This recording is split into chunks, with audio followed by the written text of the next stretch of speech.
Hello and welcome back to the game on. जय श्री राम दोस्तों, जय श्री हनुमान। बात करेंगे नेपाल की। हम सभी को पता है कि आज वो कहां पर पहुंचने से चूक गए। आज वो दिन था, उनका दिन था। यहाँ पर हर तरह से लग रहा था कि नेपाल जीत जाएगी मैच को, लेकिन वो एक रन से शॉर्ट रह गए या फिर कहेंगे 2 इंच से शॉर्ट रह गए, नहीं तो सुपर ओवर मैच जाता और हो सकता था वो मैच जीत जाते।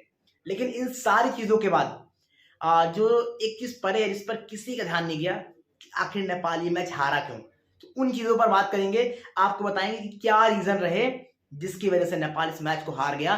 तो नेपाल पूरे मैच में डोमिनेट कर रहा था साउथ अफ्रीका को, और यहां तक कि South African captain Aiden Markram ने साफ तौर पर माना है कि हम तो लगभग मैच हार गए थे, मुझे लग नहीं रहा था कि हम मैच जीतेंगे, हम पता नहीं कैसे जीत गए। तो यहाँ पर जो सबसे बड़ा फैक्टर है नेपाल की हार का, वो थे अनिल शाह। अनिल शाह का वो विकेट, जिस टाइम पर अनिल शाह आउट हुए वो बहुत गलत था, क्योंकि अनिल शाह इकलौते ऐसे बैट्समैन थे इन दोनों टीमों में मिला के जो बहुत कॉन्फिडेंट और बहुत सॉलिड नजर आए थे इस पिच पर। हम बात करेंगे अगर पहली इनिंग में जहां पर साउथ अफ्रीका जब बैटिंग करी थी तो रिजा हैंड्रिक्स ने 40 के ऊपर बनाए थे, लेकिन बहुत फंसे थे। वो कुछ लय नजर नहीं आ रही थी, बॉलें बहुत खाई थी, तब बनाए थे उन्होंने 40-42 रन। उसके बाद जब बात करेंगे हम स्टब्स की, उन्होंने जरूर 140-150 के स्ट्राइक रेट से खेला था, लेकिन वहां पर भी अल्टी पल्टी शॉट मार रहे थे, बॉल उस तरह से समझ नहीं आ रहा था। जो एक बैट्समैन जिसने क्लियर बैटिंग की है, क्लीन बैटिंग की है, सॉलिड बैटिंग की है, वो थे अनिल शाह। 24 गेंद 27 रन, 3 चौके और 1 छक्का, जबरदस्त तरीके से। कहीं पर भी नहीं लगा कि ये बैट्समैन फंस रहा है, इससे रन बनाने में कोई दिक्कत हो रही है।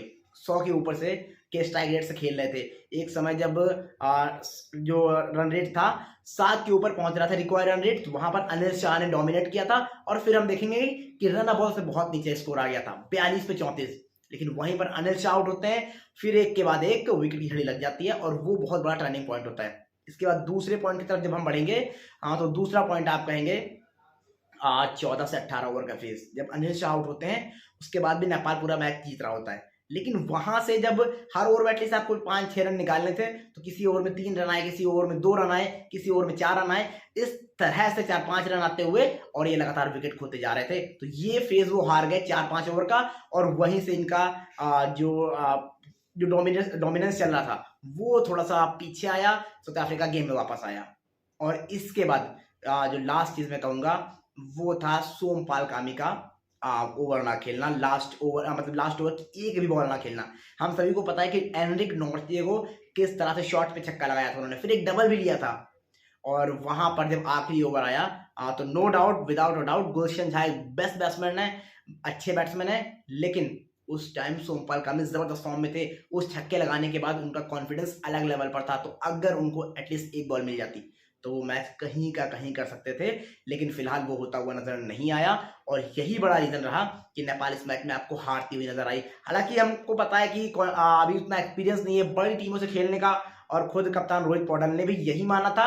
तो देखते हैं कि अब यहाँ से नेपाल किस तरह से सीखता है और आगे जाने वाले टूर्नामेंट में किस तरह का प्रदर्शन करता है। फिलहाल आप बताइए, आपको क्या लगता है, क्या वाकई में नेपाल जिस तरह से डोमिनेट कर रहा है बड़ी टीमों को, क्या नेपाल एक बड़ी कंट्री बनकर उभरने वाला है क्रिकेट में, या फिर नहीं? जो भी आपको लगता है जल्दी जल्दी कमेंट करके बताइए।